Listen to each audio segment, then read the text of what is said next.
My guest today is Stephanie Redcross West. Stephanie started Vegan Mainstream based on a simple idea. To build a pro vegan world, we need a solid infrastructure of successful businesses and brands to ensure that an ethical lifestyle is accessible to everyone, everywhere.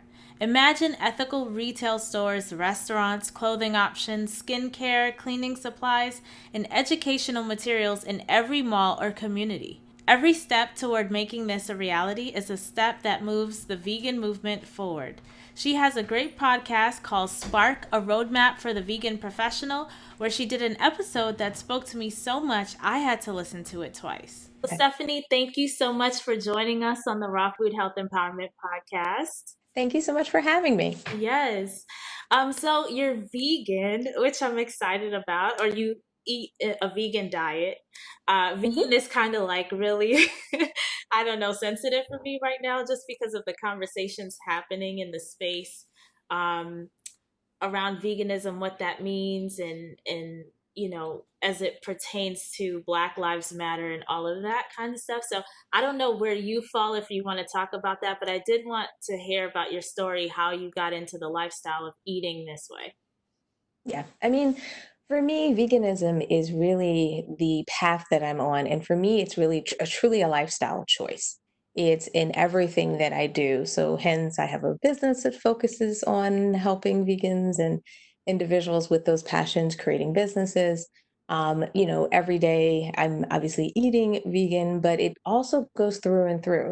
I wear my hair natural. So, when I decided to go natural, I had to spend a lot of time looking for products that were vegan.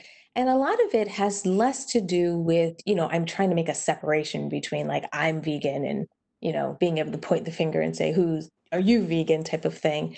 But more of it stands for who I am. It stands for a level of my ethics. It stands for a level of the choices I make.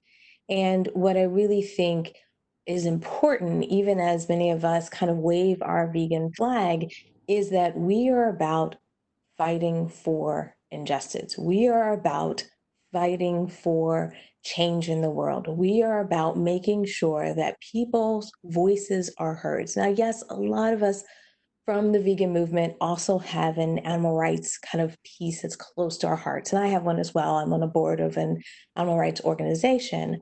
But through and through, the idea is that we should be, as vegans, always making sure we're supporting anyone whose voice is not being heard, who's being underrepresented, and anyone who is being muted by mainstream media and it's not being counted for. Now, obviously, as an African American myself, when we think about Black Lives Matter and really the movement and everything that's been going on, there's a part of me that just aches inside. There's just a part of me that just hurts.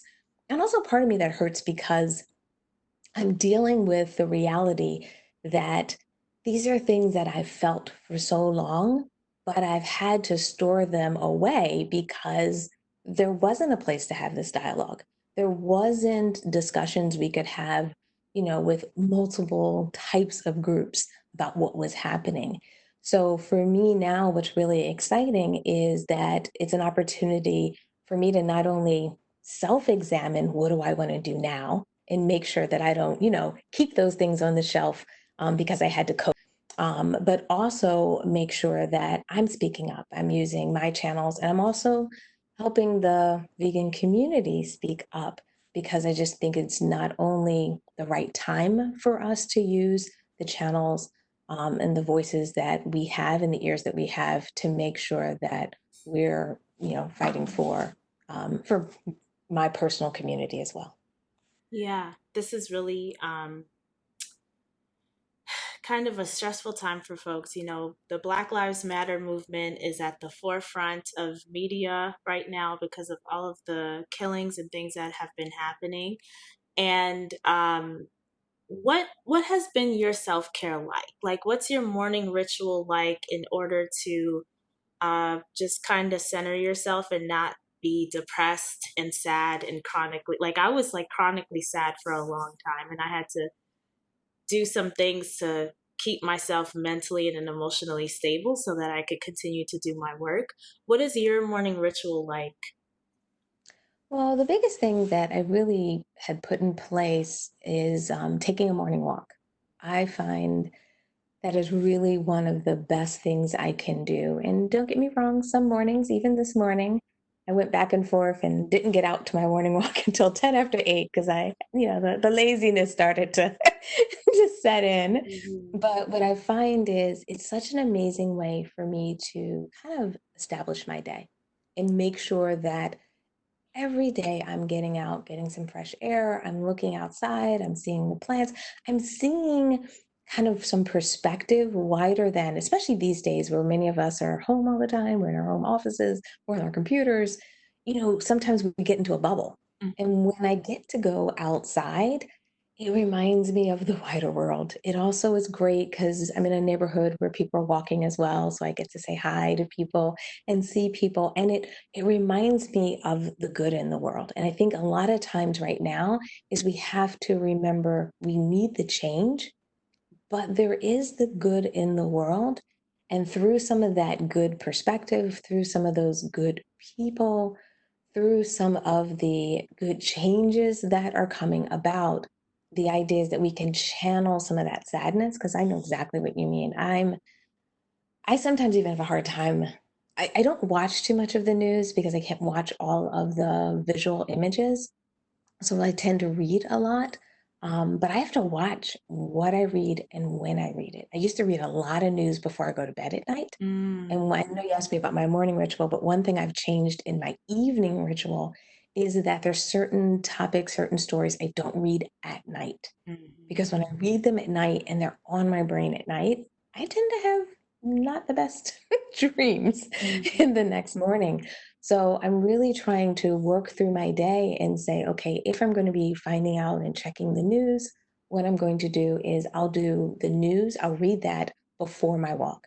So I know what's going on, but my walk will allow me to clear my head. My walk will be my set of the day. My walk will be my little bit wider, broader perspective. And then I can come home and kind of go through my ritual of, doing my little lemon water and getting something to eat and all that good stuff. And then Yeah, getting ready for my workday. I see. So you do all of that before your workday. I do. And I used to do it later in the day. So it used to be a nightmare. I used to walk at like 9 o'clock. And then it was always a tug of war between work and I got to get stuff done and I have meetings and so forth. And I found I had to push it up. So now I try to walk around about 7:30 in Okay. the morning. And normally I wake up around like 7. So that's when I like grab my phone, check out the news, check out email, just check and see what's going on, making sure nothing's on fire. Hmm. That at least needs my immediate attention. And then that's when I go into my walk. So getting it in earlier in the day, I find is really huge. Now, like I said, it's hard. It's a big change. Hmm. Every once in a while I stumble, but I'm not hard on myself if I go at 8:15 or 8:10. The idea is to make sure every day I get out and do that walk. That's awesome. Yeah, not being hard on yourself, acknowledging that you did something good for yourself at least over the past 7 days, you know? And Mhm. maybe you missed a day or 2 days or whatever. Just know that you can still walk tomorrow. There's still always another opportunity to get out there and walk. And you Absolutely. know what's helped me, like I've been doing the walking in the mornings too. I really like Girl Trek and what they've been doing with this Black History boot camp since the beginning of June. 30 minutes, everyone's walking globally and listening to the stories of these Black women who have come before us, and how they fought for equality, what their life was like, and the many different ways in which they did that. Um, so that's been like my walking partner in the morning too. But I've Mm, also incorporated walking in the day utilizing Pomodoro technique because, okay. yes, are you familiar with Pomodoro?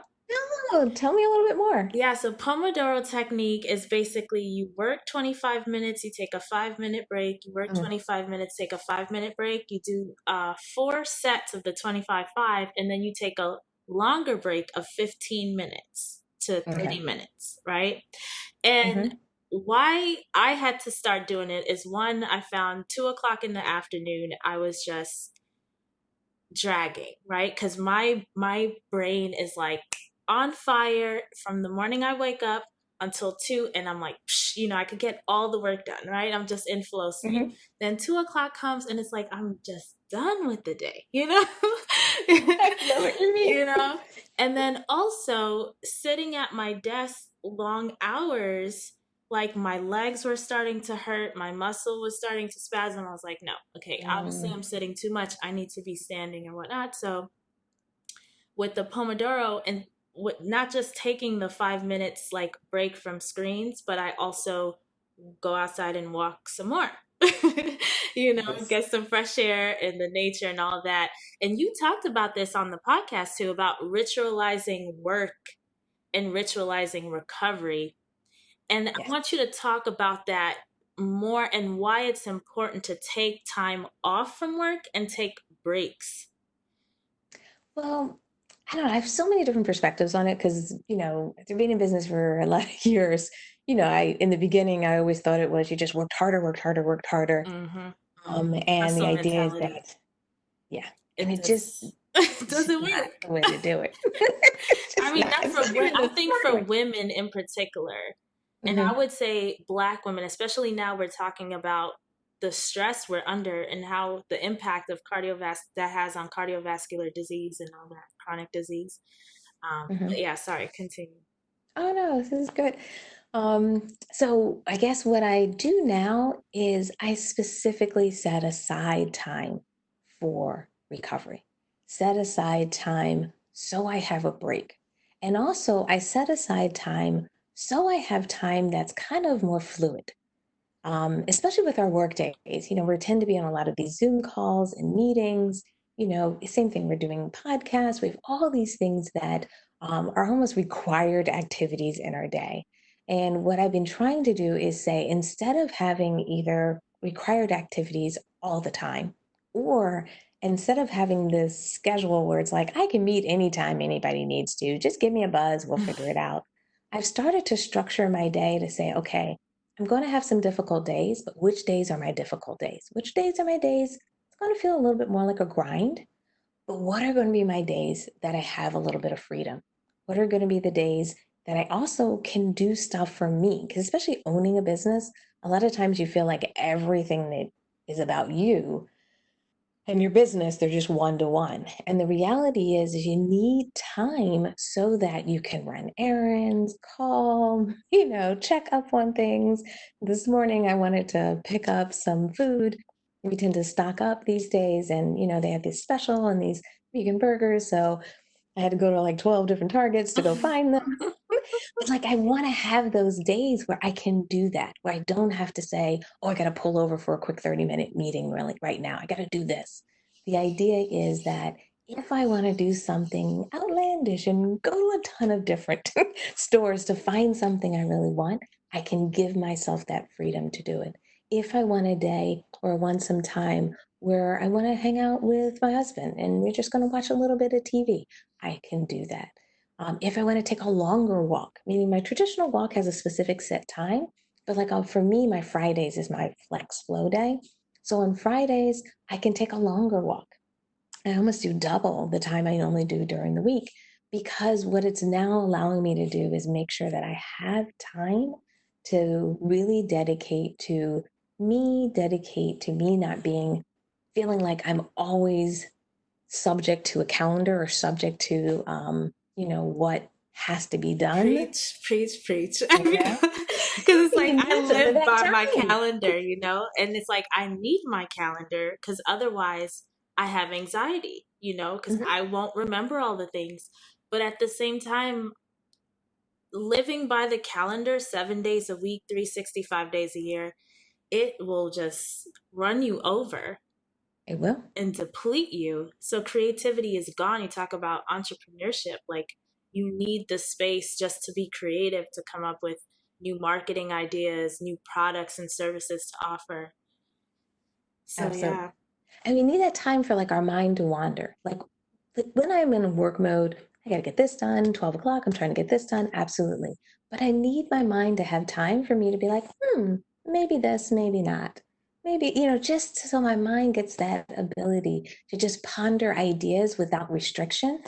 And I just think it's so important, even if you're not a heavy creative type. Like sometimes people think, well, I'm not necessarily that type of person. Hmm. The idea is that we all need a little bit of free time to allow our brains, our time. And also, I think it's important for our family and friends. I feel like sometimes we schedule ourselves so tight that people feel like they have to fit into our schedule. They Yeah. have to fit into that time. And while I love work, I mean, I really do. I love the stuff I do. The idea is I don't want my family to think that they have to be scheduled in between A, B, and C meeting. Now, it doesn't mean like on my big heavy days, it's going to be hard for me to do maybe a random family activity on my meeting day on Tuesday. But what I try to do is reserve my weekends more for my family. What I've tried to do is pull my work back from the weekends so that weekends can be house projects. So weekends can be like last weekend we put mulch down, and that's just sweating outside and everything. So it's a little bit of hard work, but it's a nice different track for me.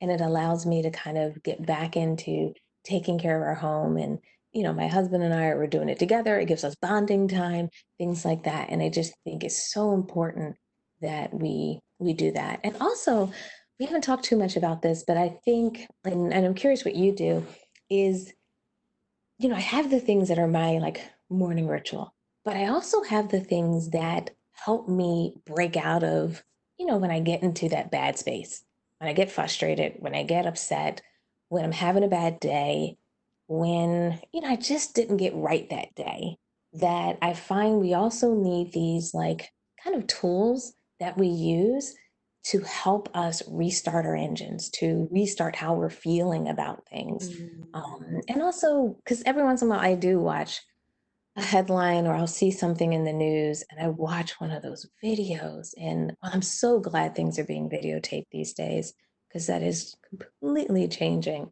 the accountability out there. It's hard to watch a video, where someone, walks up and kicks someone in the back and you're like, what?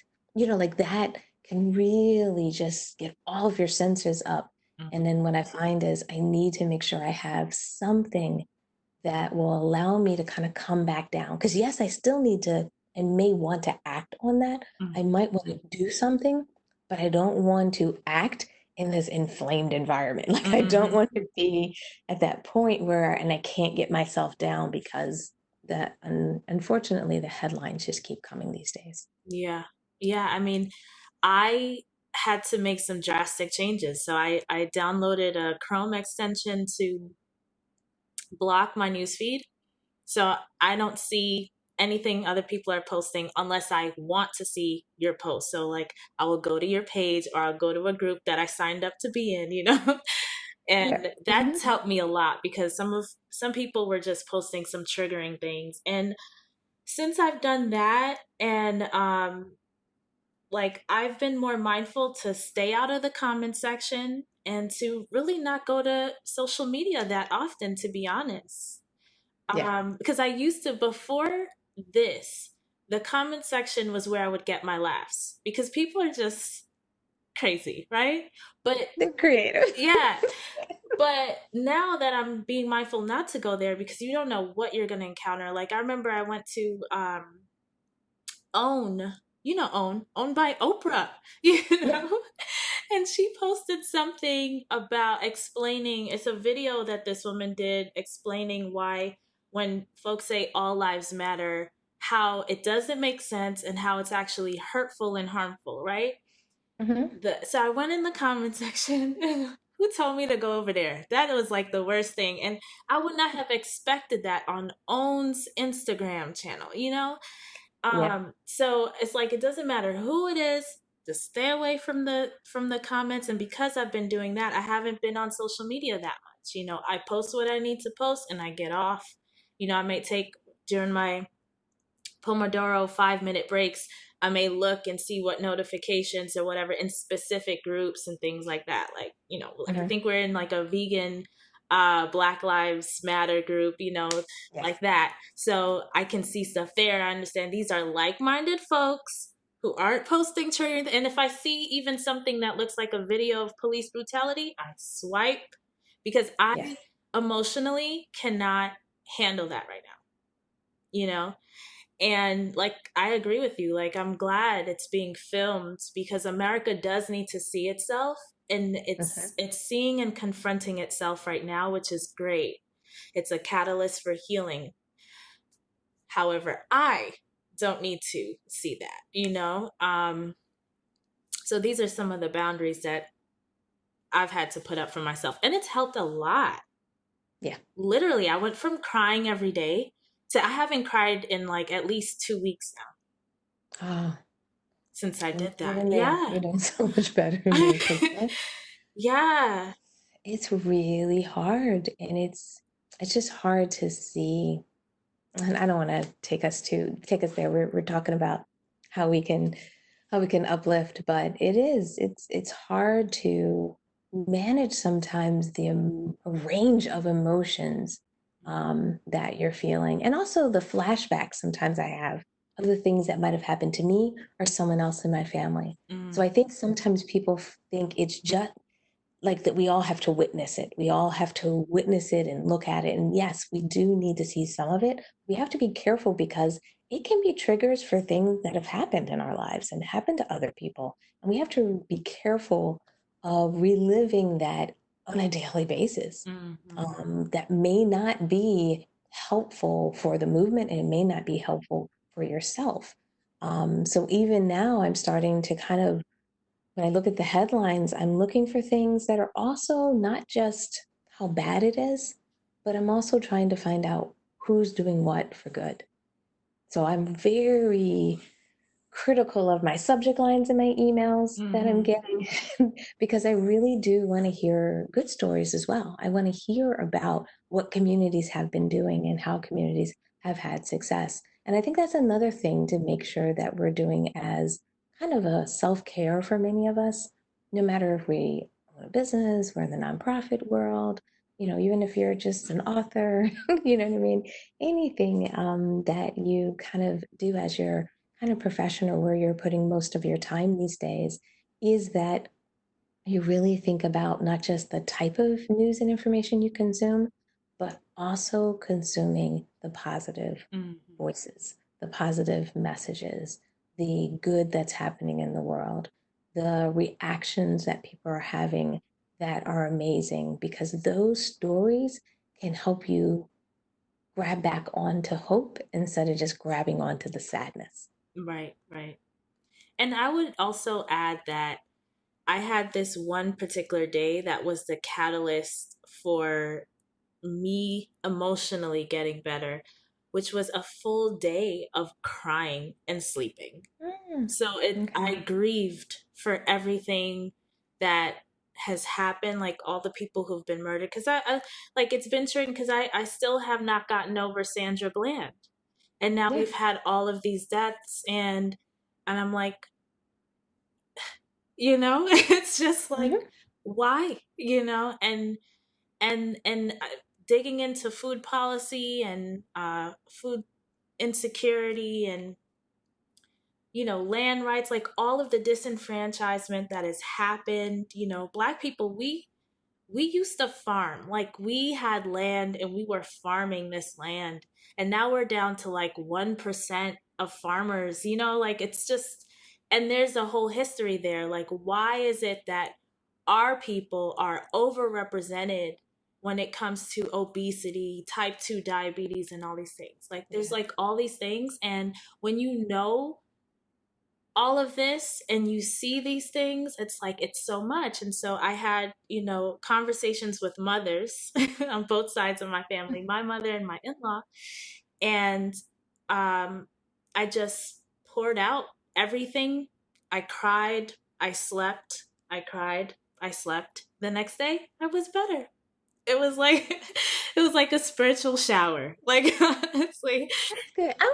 I'm glad you gave yourself that time because a lot of times we think we have to put on a facade when we feel bad, when we're, what I mean, we're going through that. So we're kind of like, what I mean, don't do that. And we kind of push those emotions. Mm, It's pretty amazing that you gave yourself that time to go through that process.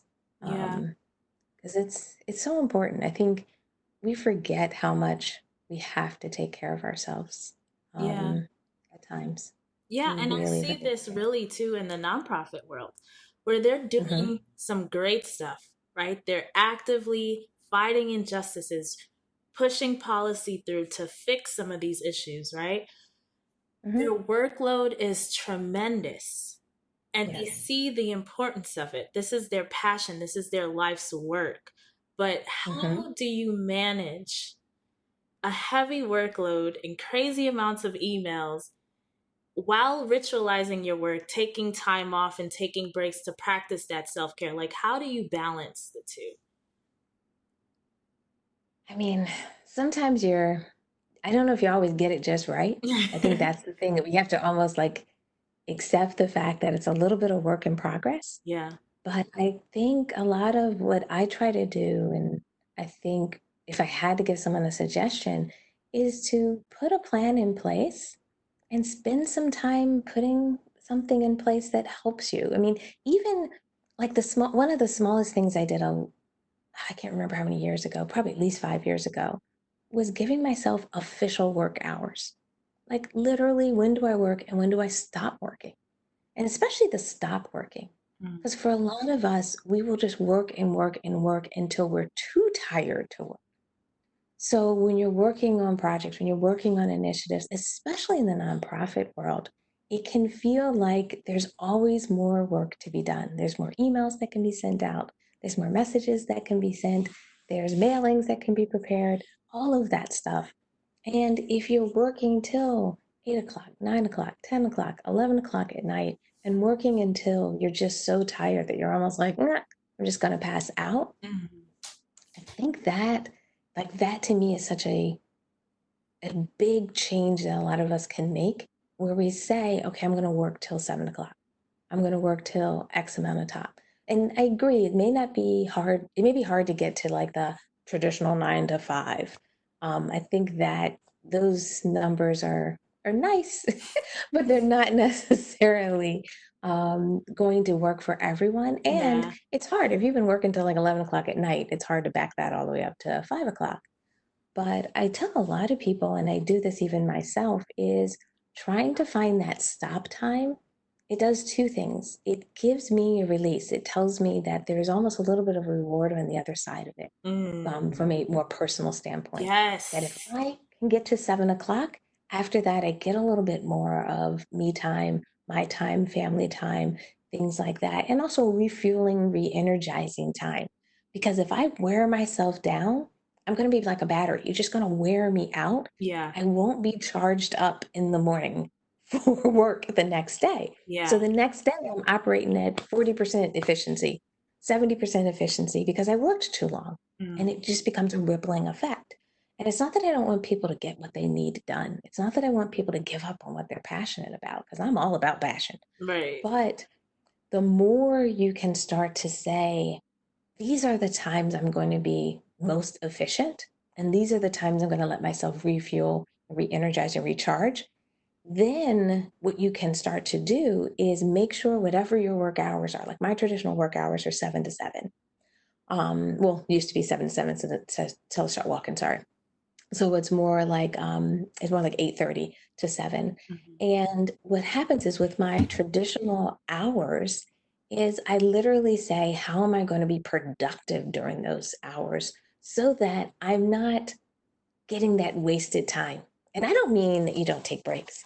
I don't mean that you are just trying to grind or, it's all about the hustle. That's not what I'm necessarily saying. Is that I want to train myself to work when it's time to work and relax when it's time to relax. And then when I'm working, I want to make sure I'm not doing rework. I'm not opening up an email, typing half of that email, going back to something else, then coming back to that email, writing two more sentences, and then going into social media, posting something, and coming back and putting that third sentence in. It's like, Stephanie, do that email once and be done. Mhm. All that time when I'm bouncing around and when people are saying all this stuff about multitasking, oh, I think multitasking is the worst. Yes. It makes you more tired. Yes. It does. And I used to be like, oh, I'm so good because I could do all the da, da, da, da, da. But it's like you are not productive that way. And so like with the Pomodoro thing, it's like 25 minutes go. And I'm like, yeah, wow, I get so much done because I have to, or the Hmm. goal for me anyway, I'm making myself, it's a have to for me personally. I have to get this done by 25 minutes so I can take my 5 minute break. I don't want to have to come back to it again.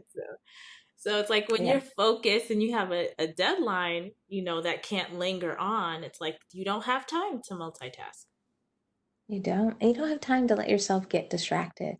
The other thing I've tried to do is I have this, and the same thing, it's my personal goal. And I think that's the thing is everyone's got to find their personal rhythm. I think the key is to make sure you find it. You don't just kind of float and let other people dictate your day and dictate what you work on, Yeah, because they will. That's what email tends to do to us. Like emails popping in is our way of letting other people dictate what you work on. But what I try to do is I have this 11:30 rule. And by 11:30, I want to accomplish something major in my day. And normally it should be my top priority of that day. mm, And the reason I want to do it then is because I'm a little fresher in the morning. I'm a little more fired up. I want to get it accomplished. And if something that I'm working on, the earlier I can get it done, it may mean I can send it to someone else if they need to work on it. Or if it's complete and it's an article or something that I'm maybe writing or something like that, I can send it to that person and they can still get the second half of the day to potentially leverage that and use it. Also, it becomes like my mini celebration. Like I can have in half of the day celebration to say, I got something done today. I didn't just work and then feel like at the end of the night, what did I do? I want to make sure by 11:30 I can say, I got this done. I needed to get it done. It is shipped, it's out the door, it's ready, it's gone. And that's really helped me a ton with my days. that's awesome. You recommend also taking a no work day. So what do you do Yes. on your no work day? Because like for people who are chronically overworked, like you had said before, it's hard if you're used to working till 11 o'clock to back that all the way up to 9. And I realized like I have a history of working 7 days a week and working throughout the day 12 hours at least. So it's like when you decide you need to change that, it's hard to change something that has become like muscle memory in a way. So with those days off of not having a schedule, like what do you do with yourself? Well, for me, what I feel is it really depends on how people want to structure that day. When I kind of call it my no work day, it means I have nothing that I have to get done for work. And I had to negotiate that. Now, I'm there now. I didn't start there. I think that's the big difference. I was working the 7 days a week. I was taking meetings at 10 o'clock at night because someone would text me and be like, hey, can you talk? And I'd be like, sure. I'd be like, oh, I'll talk to him while I do the dishes. I was doing that, trying to use every ounce of the day type of feel. And what I had to do is start with a process where initially I started with the weekends. So I didn't have my no work day yet. I just kind of said, well, let me get work out on my weekends. And then I started small. I said, okay, if I'm going to work on the weekends, I'm going to work 2 hours on Sunday and 2 hours on Saturday, or 4 hours, or anything that's just a reduction of what you're currently doing. And by reducing that down, what it started to do is it didn't give me anxiety of like, I can never get everything done if I stop doing. Because that I can feel and I know what people think. And also, I used to be like that. My husband will oh, he would love to tell you the story about how I was like, I don't have time to work out. I don't have time to walk. I don't have time to do these things. And I would get into heated debate with him about how I just did not have time. And now I do it and I tell people to do it. And they're probably shaking their head at me because they felt like I felt before. And what happened is I had to start to say, well, what was my priorities? You always have to start with that. Yeah. What's important to me? What's my priorities? Then I started to have to check at my health. And my husband says this all the time to me. He's like, you don't take care of yourself. You're taking care of all these other people in the world. When is the time do you take care of yourself? And I'm like, you're right. And it's like, well, can I take 2 hours out of the weekend? Could I take 2 hours on Saturday and Sunday? Relaxation time. Is that reasonable? And that's what I started with. I started with something that sounded reasonable to me because it didn't sound reasonable not working. Like it just didn't feel that way in the beginning. And what I found is it was all about my mindset shift. It was all about what I felt and what I felt like I had to be working to be productive.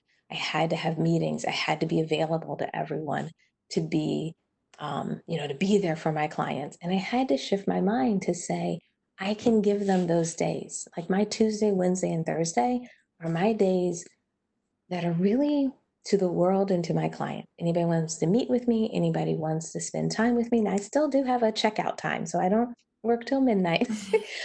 But the idea is those are the days I can do meetings and meetings and meetings.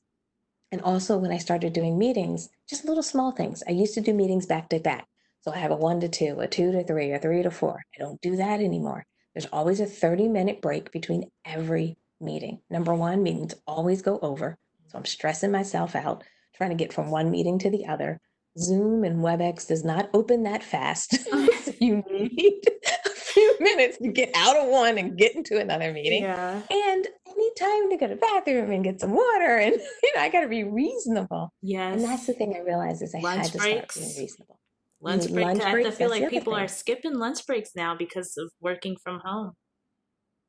Absolutely. And that's where the more I start to schedule into my day, the better I get. The more that, my walk is at a certain time so that I do it at that time. Doesn't mean I have to be perfect at it, Mhm. but what happens is nothing comes in between. If you're struggling with lunch, anyone out there that's listening, add it to your calendar. Block off that time. And then if the beginning you're like, I can't do it, block off 30 minutes, block off 20 minutes. Just start with something small. Just give yourself that time to go downstairs and grab it. And then what you're going to start to feel is how much it helps you with your meetings in the second half of the day that you're going to say, all right, I'm going to eat lunch away from my desk. I'm going to give myself 30 minutes now. And then you'll start to work your way towards it. And I think that's the key is giving yourself some of that time. And then that's what I started to do when I reorganized my weeks and I sat down and say, when do I want to work hard? When do I want to have family time? Also, because we do a lot of meetings, I find I can't be creative when there's all these meetings going on. It's hard for me to work on a major project, come up with an idea, write a lot of emails, write articles. I can't write an article between a meeting. So I needed a project day. I needed a day that I can work on projects. I love And that. having my project day Project gives day. me time to work through those things without the interruption, the stress, the anxiety, all the stuff I have to feel like when I get on a call with a client, because I got to remember everything we've ever talked about since I've known that client. Mhm. I need a different day for that. So I started making my Mondays my project days. And then I just started working through it and saying, okay, like Fridays are my big day of mostly no work. Today's really my exception to it. If you could probably see completely how I'm dressed for my day off. But I was like, oh, I really want to do this podcast. So what happens is I just walked my way back from it. So in the beginning, I used to work every Friday all day. I said, half of the day I'm not going to work. That's where I started. Then I just took it up, up, up. Then I said, okay, I'm not going to have meetings on Fridays at all. Then I said, okay, I need a day that's free. I need a day that's flexible. And yes, if I need to do a podcast, yes, if somebody needs something, I want to make an exception to the rule. But the idea is I'm in control of that exception to the rule. I get to say today I want to do something fun like this because this is not like work and meetings and so forth. This is and also you're just fun to talk to. Thank you. So this is just, a really good thing. And I think that's the key is starting to get back in control of our weeks and our days, so that the idea is that you don't have to work more to get more done. A lot of times I find I just have to work more efficiently during the days that I'm getting those projects done. And I work harder when I know I have this reward, these rewarding days like my no work day or my project days and things like that. I really enjoy those days a lot. I felt like when I heard you talk about these things, it gave me permission to be nicer to myself. To hear someone else say, yes, it's like, I know it. Of course, I'm a trained health coach. I tell my clients to do this, you know?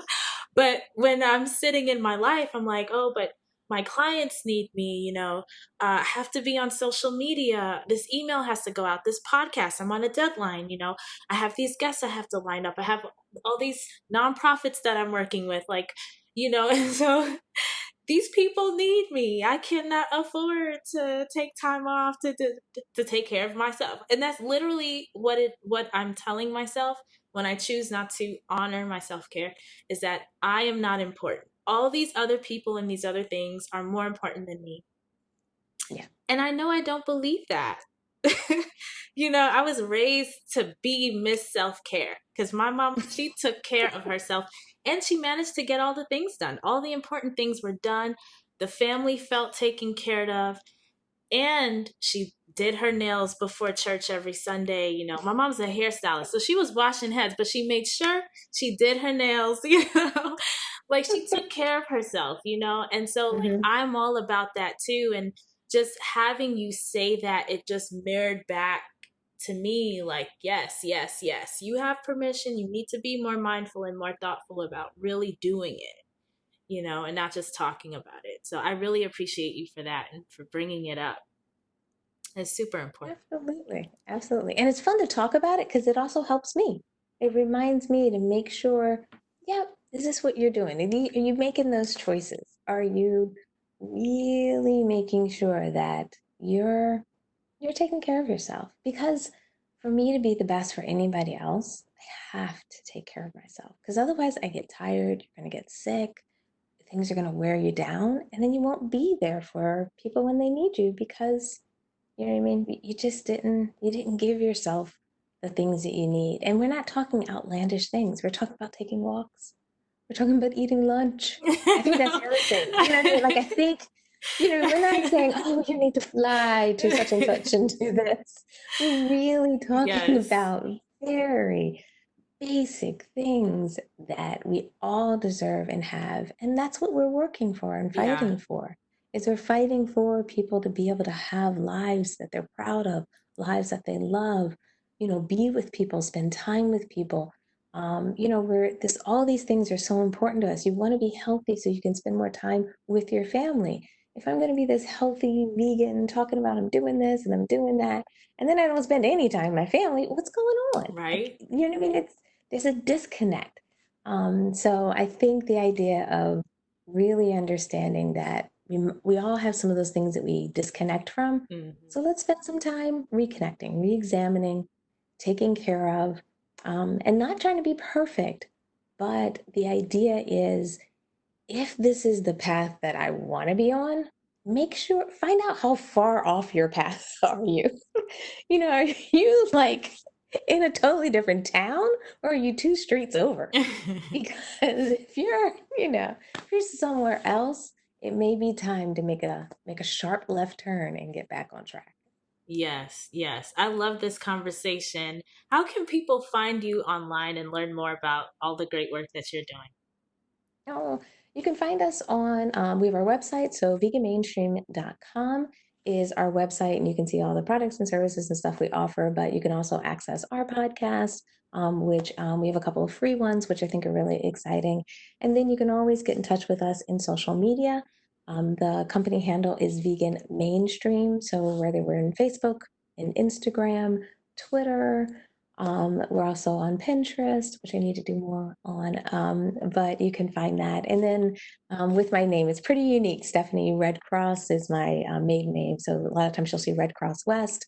If you pop that in pretty much anywhere, you'll probably find me. So you can get connected either way. We do most of our social media on our business account, but you can always drop me a message too if anyone has any questions or wants a cheerleader in their corner. I love giving out high fives and celebrating success.